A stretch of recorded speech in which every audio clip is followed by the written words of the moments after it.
One, two, three. All right. Good. Good morning. Good morning. It's Maria Quattrone and Dara Ellis, or what's going on in the Philly metro market. All right, Dara.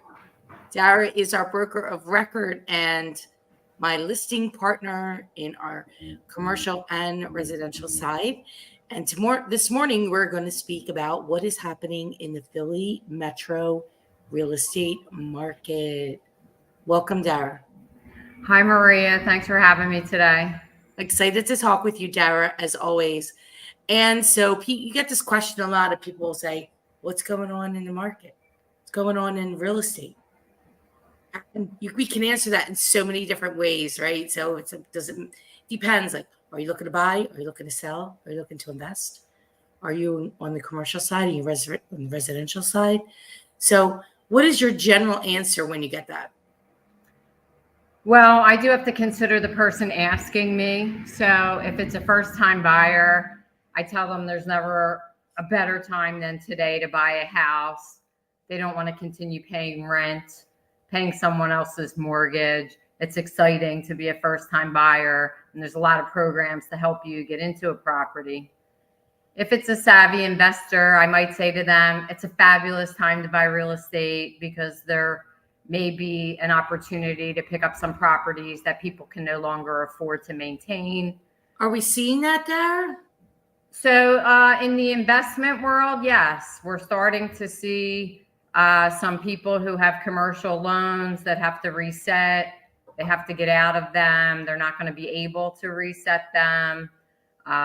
They may have utilized their building for the last 50 years and they really don't need it anymore. Families selling out legacy properties, things like that. So it's a good opportunity for commercial buyers as well.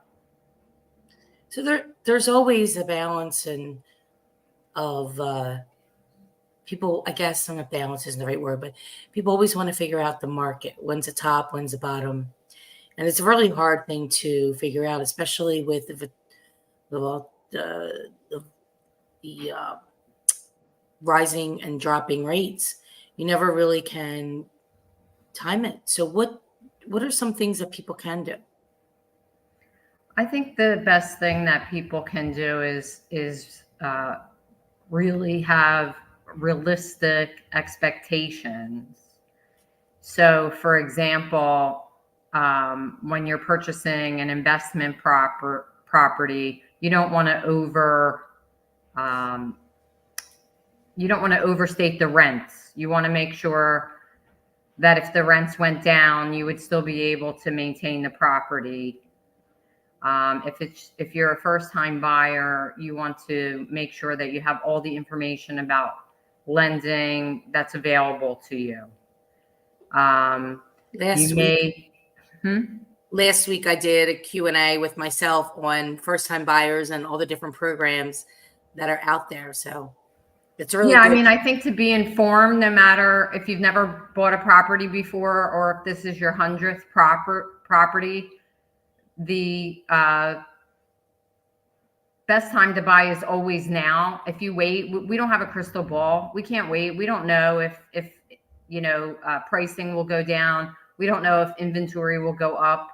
We don't know if we're going to have another world event that could affect people's mood. Nobody predicted we were going to have a pandemic, a couple of wars, interest rates tripling, all in a matter of a couple of years. Nobody predicted that. At least I didn't hear of anyone predicting it. And when you're professional in the real estate business, you have to be able to, guide your buyers and your sellers through every market. I'm always optimistic. I think there's always opportunity for people. I agree. A year this week, I heard a lot with all the different conversations and I have had that we're waiting for the rates to drop. Have you heard that from people? Yeah, everybody. I just chuckle because it makes me laugh a little bit. And we could wait for rates to drop. We could possibly wait 10 years. We don't know. They could stay the same. They could go down a very minor amount. They could go up again. So the best thing to do is to adjust your expectations. So for example, if if your heart is set on living in a certain neighborhood, then you have to focus on that neighborhood and buy the house that's most affordable to you. It may not be your house forever. It may not be the perfect house. It may need some work, but at least you're focused on the neighborhood where you want to be. So you're suggesting that they still buy, for example, and this example was be a first time buyer, that they would buy the house and they would use their own sweat equity to fix it up. If it wasn't in the best condition that they would like it to be in. And then, that rule of 2 years owning your home. In 2 years, things can change. The value also could go up. Now you have equity and you could sell it and keep and have the proceeds all tax free, and then buy the next house that you really want. Perhaps at that point you can get into the house because you'll have more of a down payment, right? And you'll have equity over the last couple of years. Whether it's, I'm not suggesting it's 2 years, but if you're saying it has a minimum of 2 years, you have that option of moving and buying another house again, tax free.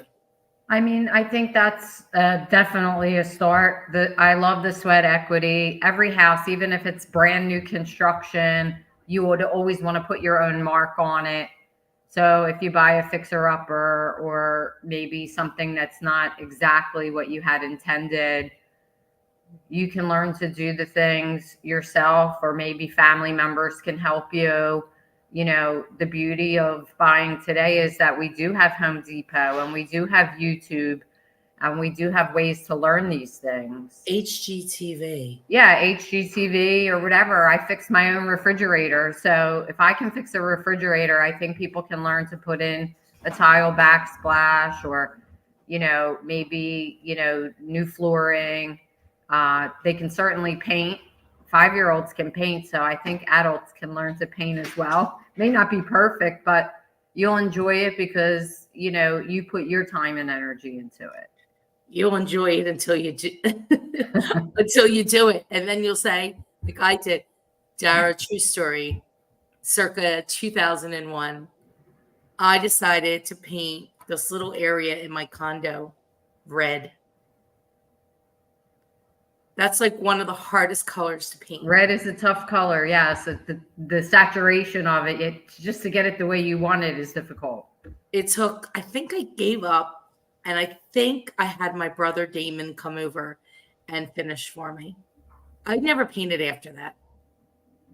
So we have a lot in common because I once painted a bathroom red, bright red. And then when I wanted that to go away, it took like 10 coats of paint to get rid of it. I left it and then sold the house. That's the property I sold in 2 years, just over 2 years, my first home. That's how I know. Yeah, but it gave you a memory, and there was, I'm sure, some joy in it. It might have been I difficult, love that place. You appreciated it, right? I loved it. And it needed work, but it was beautiful. It was beautiful. And I did some work and I loved it there. And the reason I sold it actually is because I saw the market going up and I wanted to cash out on that. I was like, oh, I can make $100,000 in 2 years by really doing hardly anything. Cha-ching. Yeah, that's a lot. I mean, that's a lot of money. I think the first house that I bought, I sold in a couple of years, and I think my profit was maybe about 40 or 50,000. And that's still, it was a long time ago. That was a nice chunk of money to be able then to put down on the next property. But the thing that was most enjoyable about the first time house, I had a kitchen from the 1950s, literally a refrigerator that had one of those like arms that you had to pull to open it. But it was all functional. And I just had so much joy bringing my family there, my friends. And I think I was 21 years old. And I might have been the first person in my peer group to buy a place. And it made me feel great. And at that time, the interest rates were about 8.5%. And I didn't know any better. So I found a way to buy a property with an 8.5% interest rate. So people today are more fortunate than that. They're lower. I think that that's part of it. I think it's perspective.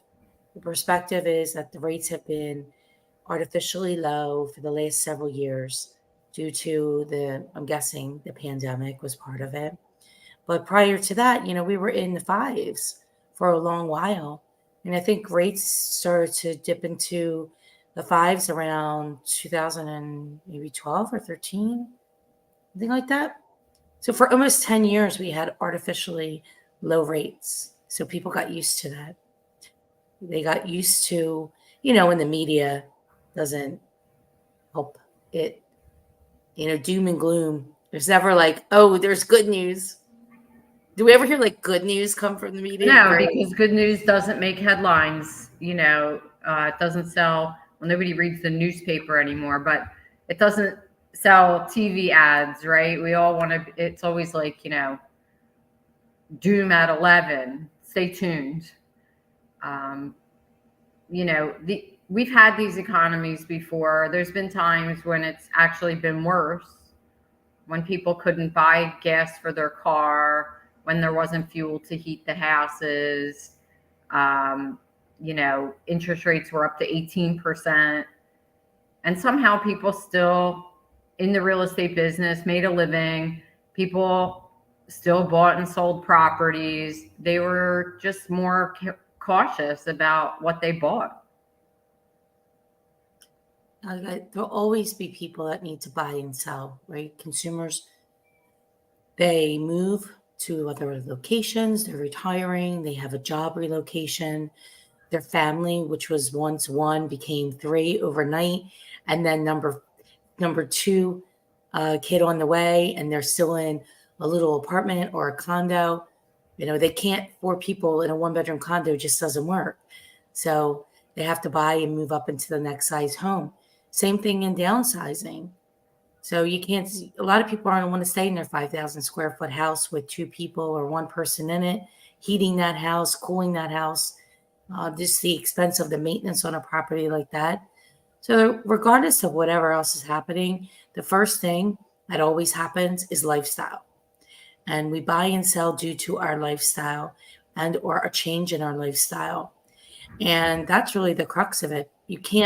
An interest rate can't stop you from selling if you're focused on a life event reason for having to buy or sell. So there will always be opportunities in any kind of market, especially one like today where things are a little tighter. I feel like you've seen many more markets than I have. It's been 20 years, but I feel like it's a little bit like 2007 without all the bad mortgages. Yeah, I think there's a lot of other economic factors that are hurting people today as well that may not have been around in 2007. I'm not an economist, but I feel the pinch when I go to the grocery store, when I have to get my car repaired, it's expensive. When I look at what the rates they're charging on credit cards is, I'm at the stage in my life where I don't want that debt, but there's many people, especially people maybe in their 30s and 40s, some with young families that have a great deal of credit card debt, high car payments, expensive insurance, all of these things. And that's a factor in how they look at the real estate market as well. But there's always ways to make something work for you. So for example, when I was a child, we shared bedrooms. I don't know if we're going to go back to an age where children share bedrooms. Doesn't happen now. That's very interesting you brought that up. Yes, I always shared a bedroom for my entire childhood until I was 17 years old. Yeah, in my family, we had a boys' room and a girls' room. That was it. That's it. Shared. So, that's a way of tightening the belt. Maybe you don't need a 4 or 5 bedroom house. Maybe you could use a 3 bedroom house, but it's in the location that's good for your children's school district, or you get a different quality of life because you have a nice backyard. or you're closer to where you work. There's all these other types of life decisions that should go into buying a house, not just how big of a house am I getting for the money, right? How much can I afford? Let me buy the biggest thing I can afford. It shouldn't be like that. It should be, let me buy the thing that's best, the most practical, something that's going to be, enjoyable. I mean, I bought the current house that I'm living in because I wanted to be close to my parents' house. I wanted to have all one floor. If my house was a disaster when I bought it, but it had the right location and it was all one level. So that's what I needed. The rest could be fixed. And it wasn't terribly expensive, right? No, actually it was well beneath what I could have afforded. But I knew I was going to have to do some, fixing and, nothing like structural, but all cosmetic fixing. But basically you can't change the location, and the one level, all on one level, is not the easiest thing to find either. So I took the two most important things to me, and that's what I bought, even though it wasn't the perfect house. Yeah. All one level. I would love that. I have forced Right. up and down, up and down. Yeah, and I think that's also a reason people buy houses. You get to a certain age and you say, I'm going to be traveling more. Maybe I'm going to be retiring in a few years. Maybe I'm going to be on a fixed income and I'll have to, take care of my property myself. I won't be able to necessarily afford third parties to help me or whatever. So those were all factors in buying. Like for me, I thought this is going to be my forever house. I don't ever want to move. And I bought a house where I can easily clean the gutters. I can easily get to grocery stores and doctors and entertainment from there, even if I'm not driving. All of these things, even though that might not happen for 20 years, that was in the back of my mind when I made the purchase. That's really good advice, Dara. We've wanted to move out a little out of downtown. And I still would like that old big house, but I'm glad that it didn't work out. Being proximity to the office is really important to me too. That's one of the things that is important, that I can get into the office quickly, and I'm there within 6 minutes, 7-minute walk if I'm walking slow. And so it's these little things that you need to decide. So we're not going to sell our house definitely in the not next 12 months. So I was thinking, well, we can get new furniture though. We can make it look different, and we can paint it again and spruce it up, because it is now I've been here for 12 years. We've been here for 12 years. So it is 12 years old. So maybe we take off all the hardware in our kitchen and, we just change things up. That's a possibility. Also, instead of spending that money for that kind of house, we can invest in other real estate that may be coming up. It's a good investment. And, I feel that inflation too, and we have good jobs and we make, good money. And although it's been difficult with all the bills and everything this year, but everybody feels it. And to say that, if somebody can say that they don't feel it, like I go to the grocery store, I can't believe how much things cost. Right? I actually started. We go to a butcher every Sunday, and we buy our meat directly from the butcher. So I don't getting it directly from them, Esposito's, and then I get the produce right outside of there. And I watch what we spend every week for food. I can't believe we went to dinner the other night, and we got burgers, and I had 2 wines, and it was 110. It was 110. Chip had a burger and a Sprite, and it was 110 with tip. He's like, how could it be $100? I'm like, it was $100. It's actually the same amount of money that I spent at the butcher and the produce place. And I make all of our food. Right. So all that's expensive. So, when I'm in a buyer consult with someone maybe buying what I call a move up house or their first house even, And I even have the conversation with the savvy buyer that money is not so tight for, right? We have the conversation of, what do you want to get out of this move? Do you want to upgrade your location? Are you looking for something that's more suitable to your lifestyle? Do you want more outdoor space? There's a lot of things that go into the decision making. I mean, for me, location is an old adage, and everybody, some people don't know what their location is, right? So I have that conversation, especially if say they're just moving to Philadelphia, they might not know the neighborhood. I ask them the questions. Where do you work? Do you have children? Do they go to school? Where do you want them to go to school? Is there places for them to play around? Are you going to join a house of worship? Do you want to be within walking distance of that? Is it important for you to have a gym nearby? And then they have to find what location makes them happy. There's plenty of beautiful places in the city of Philadelphia to live, and also in the suburbs.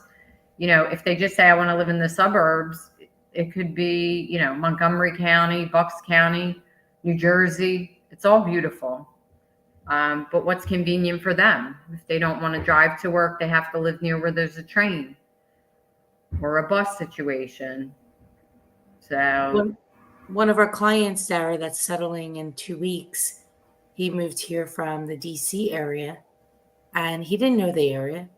And so we had to figure out, like, what is the best location. He wanted to be within 30 minutes of Center City, where his office is.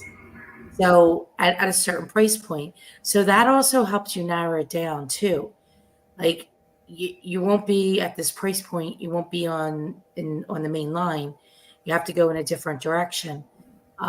We had another client, same thing. They wanted to be within 30 minutes of CHOP. And so that puts them either in the Drexel Hill, Haverford area, or on the main line. They ended up in Penn Valley because they could afford the prices that are in Penn Valley. But sometimes, depending on where you work and the time that you want to travel and your price point, is going to dictate too what sections that you can go in if you want to stay, whether it's on the Jersey side or the Pennsy side. So I think that helps buyers also narrow down where they want to be. Yeah. And when we're speaking to them, we have to get to know them, right? Some people want brand new. And then that's going to also narrow down their choices. Right. So just like we talk about, basically buyers are comparison shopping. And they're saying, for what the kinds of homes I like, for the location, for the condition, and for the price, what properties meet my criteria. We had another family who was in Huntington Valley. They wanted to stay in that area. They were renting. That was important to them because their daughter goes to a school there, and they have a business there, and they also have support. Friends, support, family. That's critical. Like I mean, so those things critical. that property there was going to be a bidding war, but we actually won before there was a bidding war based on the strategy that we worked with them on, and then we had another client this year who wanted to be in the Graduate Hospital area. One works at Jeff, one works at Penn, both in physicians and a PA.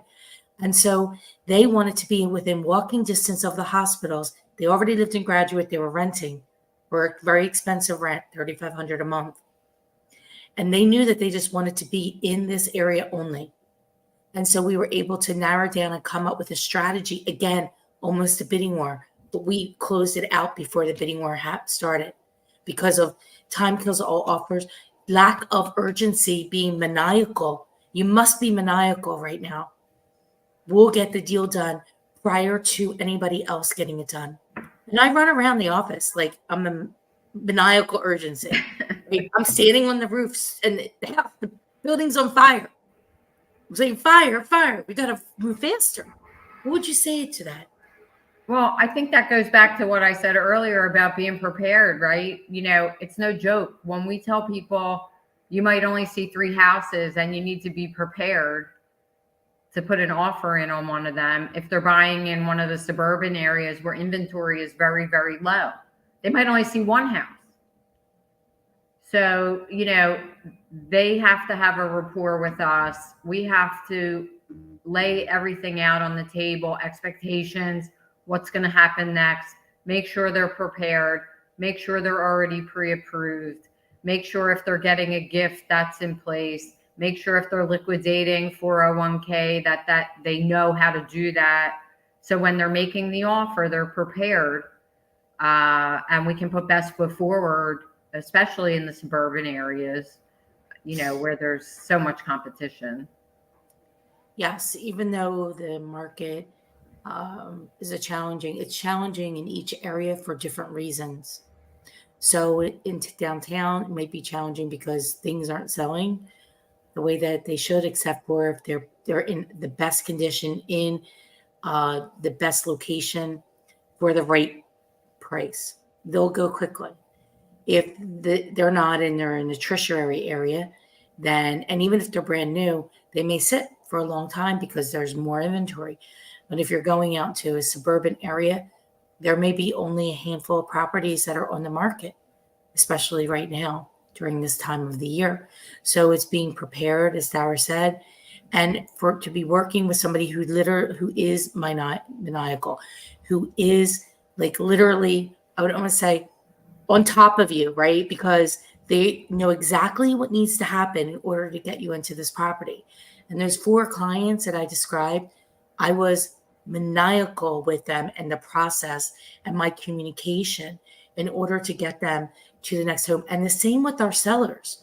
Dara, let's switch a little bit now to the sellers. Yeah, I was just thinking that even on the seller side, preparing them that depending on location and the type of house and the price range and so forth, maybe there are only going to be 1 offer. They might be hearing the news that there's multiple offers and bidding wars going on in the real estate market, and that's not the case in every single area. So when 1 offer comes in and it's a good offer, I try to prepare them up front that this might be the only offer and we should make the best of it that we can. It's also about sellers putting their best foot forward, making sure that the house is prepared before it goes on the market, making sure it's clean, making sure all their personal things are put away. Maybe closets get cleared out. Anything that needs to be repaired should be repaired. Why leave that up to chance? Somebody may not buy a house because they think that it's not in good condition because you have a leaky sink or something very minor. Well, the minor things should definitely be taken care of. Bringing another thing to the table is doing a pre-inspection. Yes, the pre-inspection is critical. We just did one right now on a property. It's just so buyers can see there's nothing wrong with the house. It's totally fine. So they can also make a offer if they want non-contingent on the inspection. It's one less thing to worry about. So then what does that mean? That means confidence for the buyer to move forward. They know that they're buying the house. Confidence for the seller to know that the deal is getting done. Now we don't have to wait 12 days 10 days for an inspection and then to negotiate the inspection. And then God forbid that it doesn't go through, then you got to go back onto the market. All that's eliminated. These things are important. They take extra time. They take extra effort. They take working with a broker who knows exactly what they're doing and not just throwing the property up on the MLS and hoping something happens. It's just not a good strategy today. It never was a good strategy, but it certainly is in today's market. No, when you have a lot of competition, especially in areas where there might be a glut of properties on the market, which there are some areas of Philadelphia that meet that category, you always have to put your best foot forward. You can't expect that there's going to be a bidding war. The price has to be priced correctly.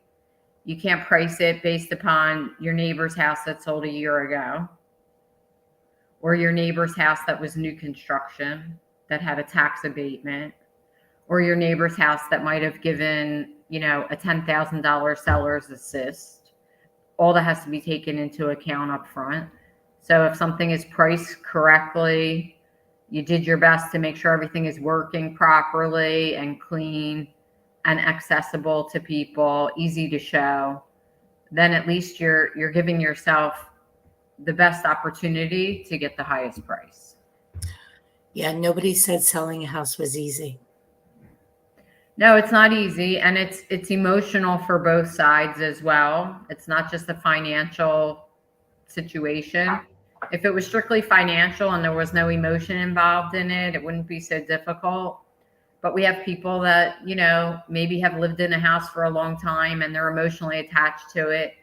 They therefore may put a value on it that's higher than it really should be because they love it so much.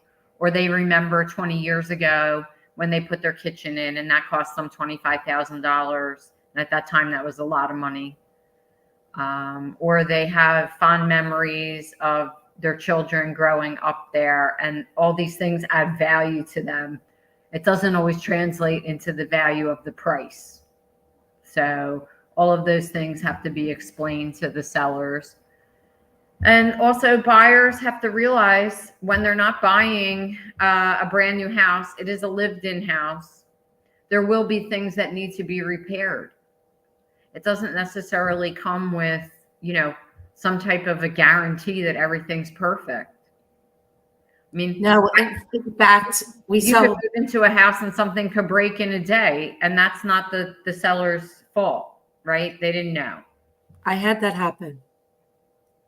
I bought the house in a duplex that I was going to be living in, and the hot water heater broke 2 days after closing. Exploded. Yeah, it could happen. I mean, these are used houses. That's why I say that sellers offering a home warranty, because now you're not going to get a call. Plus, people were going to want to call the agent back, call the seller. It broke. Well, it's not the seller's fault. You own the house now. Even if it's 2 days, it's yours. It's yours. Right. There's nothing. So having a home warranty, whether it's purchased by the seller or you at the time of closing, I think makes good sense for dollar. Yeah, I mean, in some cases, if money is tight for a buyer, in some cases, I almost think getting a home warranty instead of an inspection is the right move. What do you mean by that? So they both cost money. And usually, I'll just take the first-time buyer, for example. One of the big stress points for first-time buyers is usually they don't have a lot of upfront cash to put down on the property. And if they want to get a home inspection, that might cost $600 to get the home inspection. And they might find out that there's a lot of small things that could possibly happen, because inspectors will say the heater is nearing its useful life. Maybe it's a 10-year-old heater. You may need to replace it at some time. They use language like that to protect themselves. So instead of spending the $600 on an inspection, it might be a good idea to spend the $600 yourself on buying yourself a warranty if one doesn't come with the property. They don't always have to be bought by the seller. Sometimes they could be bought by the buyer. And that would give them some peace of mind that in their first year, where it might be the hardest for them to, pay for their mortgage, maybe the mortgage payment's a little bit higher than they were used to paying in rent or whatever. This way they wouldn't have to worry about something major breaking. At least they would have some coverage on it. Yeah, absolutely. We certainly don't want to get the call that something happened 2 days later either. So it's good for everybody. Yeah. I also think that, we're in a situation where people have to think about what's important to them. So for me, peace of mind is always important. And, unless you think that a house has some kind of a structural issue or a roof leak or something major, or you see on the seller disclosure that they disclose some damage to the property or whatever, the $600 to the inspector just might not be the wisest place to put your money. I'm just thinking of, in the history of real estate, we didn't have inspectors 25 years ago. People didn't do that. What did you do? They brought somebody from their family, maybe. Maybe you would bring your dad or your mom, somebody that has some knowledge of the workings of things. Maybe you have a family friend that's in the HVAC business. You'll have them come by, whatever. That's what we did. There weren't really home inspection companies. So that's something to consider. That's interesting. When did they come into play? The home inspection companies started to become more popular, I think, as people in the world became more interested in suing people. So it's a protection for real estate people to say, I'm not making any determination about this house. Why don't you get a home inspector and they can tell you whether, you need plumbing work done or a new heater or, something's wrong with the foundation. They'll be able to tell you. It's one, little extra way to protect yourself. But at the end of the day, the buyer has to be able to make their own determination where they're going to put their money. And I often thought that buying themselves the warranty is a smart thing to do.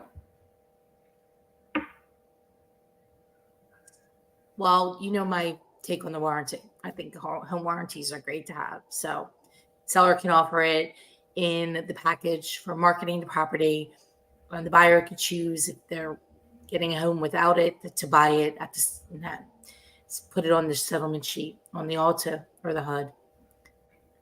Yeah, and it's a great negotiating tool also. So, for example, in these markets where people are having to drop the inspection because the market is very hot and it's very competitive and sellers are not taking any contingent offers, that might be something we suggest to the buyer. If you're worried about something, get yourself a warranty. So there's always a way to make something work. If people are flexible and people are informed, and agents also have to be informed. Agents have to work together, right? They can't be rigid. Well, I had a closing last week. Problem. I'll give you an example of rigidity, right? We had a closing that almost didn't happen over a light switch. One light switch in a property was not functioning properly. In the mind of the seller, it was functioning properly because that's the way it had been for 25 years and it was fine with them. But to the buyer, it shouldn't be that way. And both sides were not flexible about it. So basically, we suggested if the seller wasn't willing to fix it, was there a dollar amount that the buyer would take and they could have it fixed by their own electrician? And they came to a compromise, which was nice. But that's what it's boiling down to today, setting expectations, having people, they have to know up front that there might be some flexibility on both sides. I think that's really important that you bring that up, Dara. Excuse me. That you bring that up because one of the things I always like to say is no real estate transaction is going to be perfect. There's going to be bumps in the road. And if you're not telling your clients this, then it's a mistake. So I say, look, we can't control anything but ourselves, right? Can't control the other side, can't control the third parties. But I promise you this, we will get you to that settlement table and this property will be bought or sold depending on who you're representing. And I think it's important to lay out expectations that there are going to be things, no matter in the perfect scenario, there's still always something. Always something. It's very, very few transactions that there's never anything wrong. Yeah, I mean, we come across little nuances that we've never experienced before. People wanting to put properties in an LLC name, for example, and then we're at the mercy of the state issuing the paperwork. We think we're going to get it on time. Maybe it's going to be late. I don't, there's no way to say exactly, but it will come. So Right.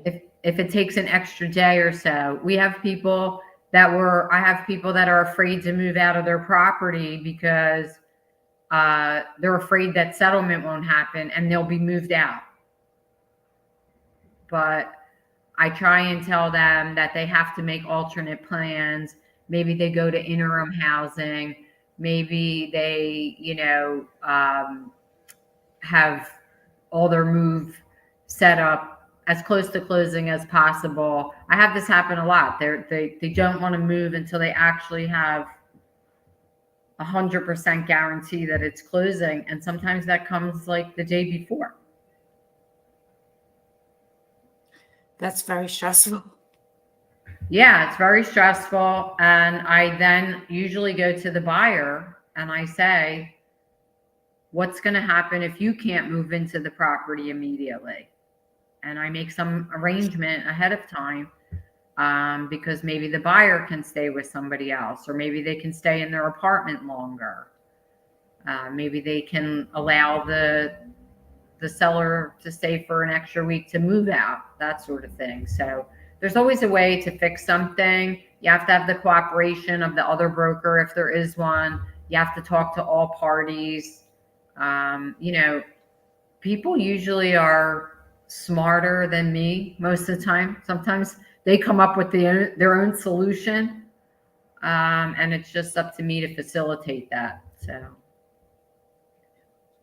I don't know about that, Dara. You're pretty smart. Well, I've seen a lot of things. I try to implement what I've learned in the past for the better of my clients now. But I still come across things that I never saw before. And so, I'm not afraid to tell the buyer or the seller, whoever I might represent, that this is the first time I ever saw this happen. And we're going to figure it out. We're going to make some calls. We're going to talk to the right people. And together we're going to figure it out. But they have to know that they're on my team. We're teammates together. And we're going to figure it out to get it to the closing table. Absolutely.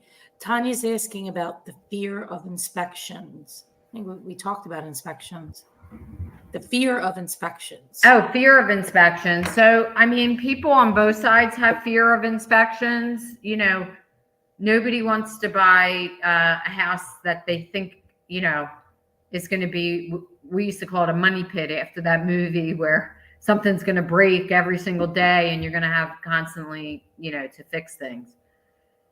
I think that buyers need to be educated that the purpose, in my opinion, of the inspection is to give them peace of mind that what they're buying is not going to happen. It's not to say it's perfect, and that the inspection will tell them that maybe sometime in the near future they should think about recoating the roof, or they may want to replace the refrigerator because it's near its life expectancy, or they may want to fix a hinge on the front door because it sticks or whatever.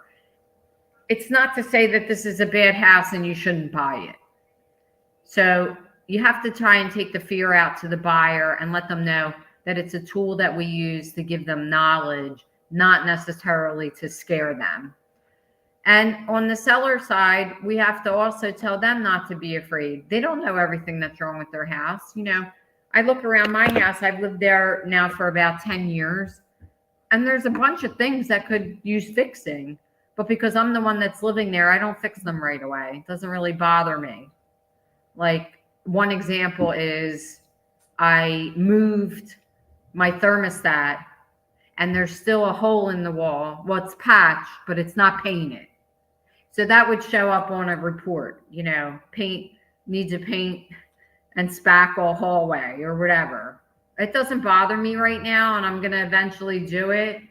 But that's not something that's like a life-threatening situation. So, but I always tell the sellers, you might not see things as you're living there, and let the inspector come in, whether they have the pre-inspection done before the buyers do it, whichever method you use.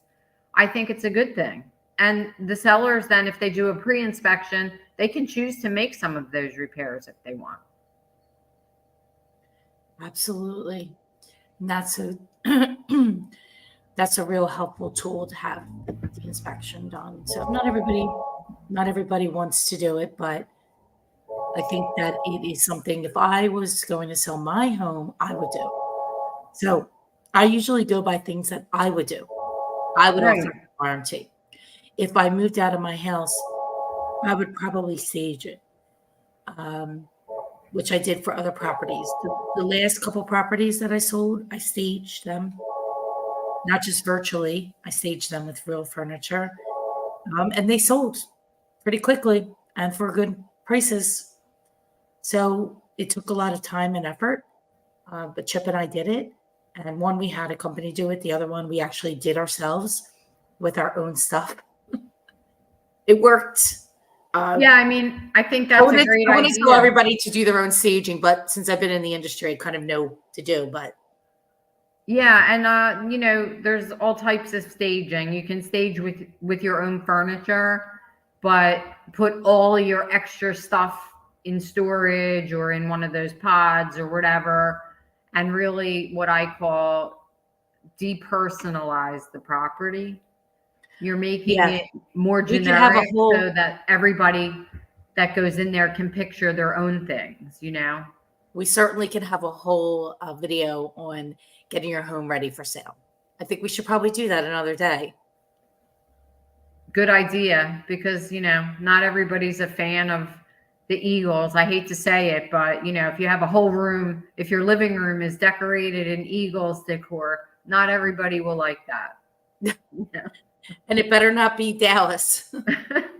That could happen. I had a house that he had a big screen TV and Dallas was everywhere. And I told him, I hate to tell you this, but you're going to have to take it down. Yeah. This is a big problem. A big, big problem. But I digress. We're going to save this for a whole nother live where we're going to talk about how to get your house ready to sell.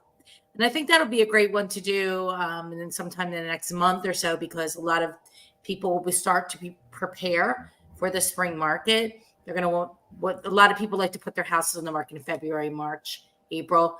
And so after the holidays, they're going to start to prepare. A lot of people don't like to put their houses on in the market in the holidays. I actually think it's not a horrible time, especially if it's all decorated beautifully.